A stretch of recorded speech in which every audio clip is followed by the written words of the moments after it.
Well, local veterinarians are seeing a potentially deadly infection affecting some dogs.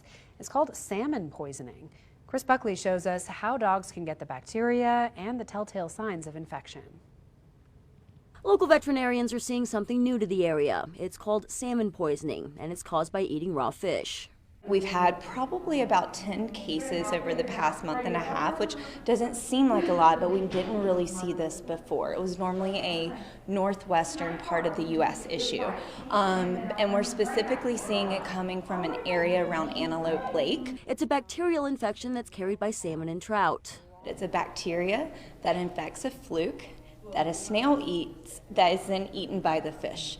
And the problem is the original bacteria. Dogs can get infected even just licking raw fish.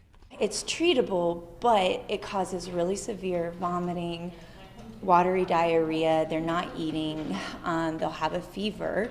And so if we catch it early, we can treat it. But the problem is if they get really, really dehydrated, it can cause these patients to pass away. That's why local veterinarians are asking dog owners to keep a close eye on their pets when they're near the water. A couple patients, it was people were fishing and had just like where they had cleaned the fish and some things were left over, and dogs sniffed that out very quickly. And even though we might find it kind of gross to eat the insides, they don't. And so that's the big thing, is to keep a watchful eye. If they do get into it, keep a close eye on them the next 5 to 7 days. If they start to show any GI issues or seem overly tired, get them to a vet immediately. Covering the story, Chris Buckley, 2 News.